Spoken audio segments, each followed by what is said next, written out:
செய்யுமாறு அன்போடு வேண்டுகிறோம்.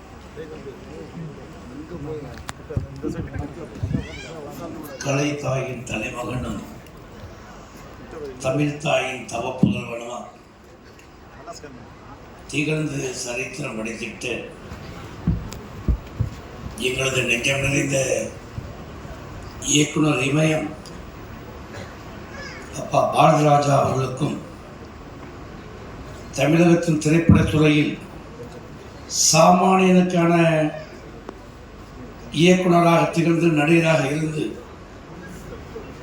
அவரோடு பின்தொடர்ந்து இறைவனடி சேர்ந்திருக்கின்ற அன்புக்குரிய சகோதரர் பாக்யராஜ் அவர்களுக்கும் தமிழ்நாடு திரைப்பட சங்க அனைத்து அமைப்புகளும் ஒன்றிணைந்து ராஜகோபுரம் என்ற பெயரால் ஒரு நினைவாஞ்சலியும் புகழாஞ்சலியும் நடத்திக் கொண்டிருக்கின்ற வேளையில் வேருக்கும் விழுதுக்கும் சேர்த்து ஒரு நினைவை பகிர்கின்ற இந்த விழாவிலே அருமைக்குரிய இயக்குனர் அப்பா பாரதிராஜா அவர்களுடைய நண்பர்களாக உங்களை சந்திப்பதில் இந்த துயரமான நேரத்திலும் கூட எங்கள் நன்றியினை தெரிவித்துக் கொள்வதில் பெரும் மகிழ்ச்சி அடைகின்றோம்.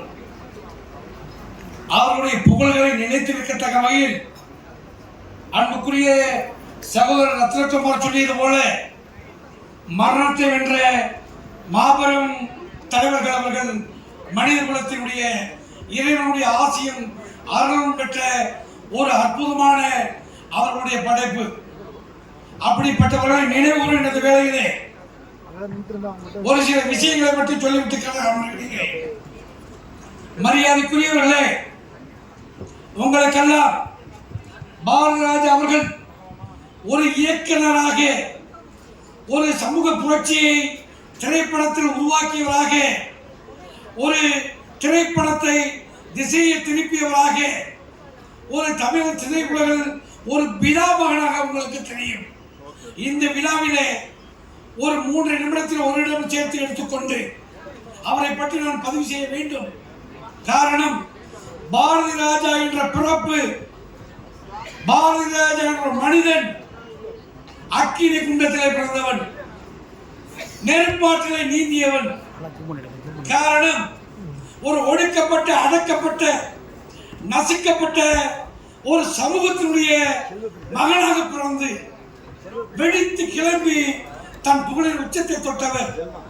அன்புக்குரியவர்களே, அன்புக்குரிய பாரதிராஜாவுடைய பிறப்பு 1941 தேனி மாவட்டம் அலிநகரத்தில் பிறந்தார் என்று.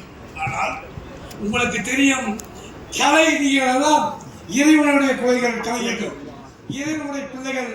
2 வார்த்தையை சொல்ல வேண்டும் என்றால், அன்புக்குரியவர்களே, பாரதிராஜாவுடைய பிறப்பு எப்படிப்பட்டது என்று சொன்னால்,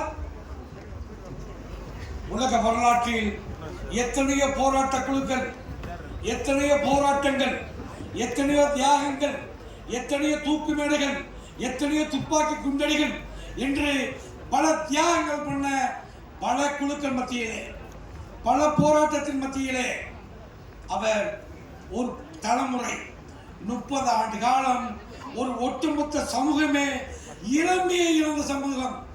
காரணம், காதலும் காமமும் கூடி இரவு ஊடுமானால் படைக்கப்பட்ட அத்தனை ஜீவராசிகள் ஒரு சிலரை தவிர அத்தனை காலையிலே புறப்பட்டு மாலையிலே தன் குழந்தை குட்டியோடு இருப்பார்கள். ஆனால் பாரதிராஜாவுடைய பிறப்பு என்பது மாலை ஆனால் காவல் நிலையத்திலே தங்க வேண்டிய சூழல். உலக வரலாற்றில் கட்டிய மனைவியோடு பகல் இரவில் தன்னுடைய இனவிருத்தி செய்யாத ஒரு சமூகம். அந்த சமூகத்திலே பிறந்து அக்கினி குஞ்சா நீந்தி ஒடுக்கப்பட்ட மக்களாக இருந்து புறப்பட்ட பாரதிராஜா அவர்கள் இன்று தமிழக உலகம் மட்டுமல்லாமல் ஜாதி மத மொழி அத்தனைக்கும் எதிராக தன்னை படைத்துக் கொண்டவர் அன்புக்குரிய பாரதிராஜா அவர்கள். அவர் எங்களோடு பிறந்திருந்தால் நாங்கள் பெருமைப்பட்டுக் கொள்வோம். கண்டிப்பான அத்தனை உரிமைகளும் உங்களுக்குத்தான் உண்டு.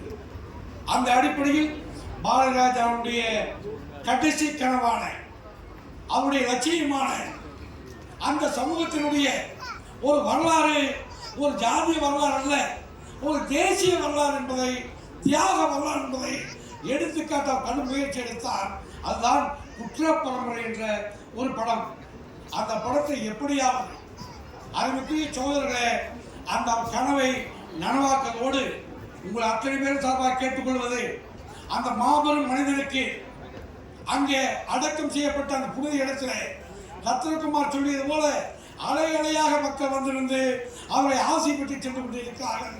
அங்கே ஒரு வரலாற்று சிறப்புமிக்க மணிமண்டபம் அமைத்த அரசியல் நீங்கள் கோரிக்கை வையுங்கள், நாங்களும் எங்களால் முடிந்த அத்தனை உதவிகளையும் செய்ய தயாராக இருக்கும் சொல்லி, அதே போல அருமைக்குரிய அவருடைய சீடராய் வாழ்ந்து அவரோட பின்தொடர்ந்த மரணத்தின் தலைவிய இறைவனை சேர்ந்த அருமைக்குரிய சகோதரர் பாக்யராஜ் அவர்கள் புகழும் வற்றா அந்த குடும்பத்துக்கு என் ஆதரவையும் சொல்லி, இந்த இருவரும் புகழ் இந்த வானம் உள்ளவரை இந்த பூமி உள்ளவரை நிலைத்து நிற்க எல்லா வல்ல இறைவனாம் நாம் வணங்குகின்ற பசுமன் தெய்வீக திருமகன் தேவர் அவர்களை வணங்கி விடைபெறுகின்றேன். வாய்ப்புக்கு நன்றி, வணக்கம்.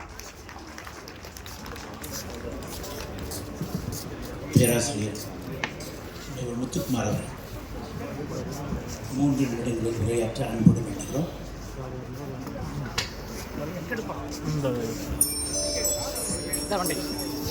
இது ராஜகோபுரம் உற்சவ நிகழ்ச்சியில் மிக சிறப்பாக நேர்த்தியாக கீர்த்தியாக ஏற்பாடு செய்து ஒரு அற்புதமான ஒரு நிகழ்வினை ஏற்பாடு செய்திருக்கிற இந்த வேளையில் கலந்து கொண்டிருக்கிற அனைவருக்கும் என் கனிவான பணிவான மாலை வணக்கம். இது அளிக்கப்பட்ட நேரத்திற்குள் நிச்சயமாக என் உரை நிறைவு செய்வேன் என்கிற உறுதிமொழியோடு மாதா பிதா குரு என்று சொல்வார்கள், கேள்விப்பட்டிருக்கிறோம். குரு அவருடைய சிஷியன் இன்றைக்கு நம்மோடு இல்லை என்றாலும் அவரை வாய்மையிலே குரு குரு என்றுதான் நினைப்பார். இமயம் அவர்கள் கூட எங்களோட பேசும்போது Raju he never called me by name. அதே போல பார்த்திபன் அவர்களை மகா குரு என்று சொல்வார். குருஸ்தானம். அடுத்து அவருடைய ஜூனியர் என்று சொன்னது அவர் இளைய சகோதரர்கள் திரைப்பட இயக்குநர் குடும்பத்தை சார்ந்தவர்கள் அவரை அப்பா அப்பா என்று நேசத்தோடு அழைத்ததை நான் பார்த்திருக்கிறேன். ஆக பிதாவாக காட்சி அளிக்கின்றார். புதுமுகங்களை அரவணைப்பதில் ஒரு மாதாவாக திகழ்ந்து கொண்டிருக்கிறார். ஆகவே மாதா பிதா குரு என்கிற 3 பொறுப்புகளையும் 3 நிலைகளிலும் அவர் நம்மை நிறைவு செய்து இன்றைக்கு நம்மிடம் இல்லை என்று சொன்னாலும் திரு ரத்னகுமார் அவர்கள் சொன்னதை போல இறந்து விட்டார், சாதாரணமாக மறைந்து விட்டார், சிவலோக பதவி அடைந்து விட்டார்கள் என்று சொல்வார்கள். இவரை பொறுத்தவரை காலத்தோடு நிறைந்திருக்கிறார், முக்காலத்திலும் நிறைந்திருக்கக்கூடிய மனிதன் அவர்கள். அடுத்த ஒரு தகவல் என்னன்னா, எங்கள் மகாசபை கூடும்போது அண்ணன் அவர்கள் சொல்வார், என்னையா ஒரு உருப்படியாக பண்ணுங்க என்ன, புரட்சித் தலைவர் அவர்கள் முதல்வராக இருக்கும்போது உங்களை கல்லூரி ஆரம்பிக்கிற மாதிரி சொல்லலாம்.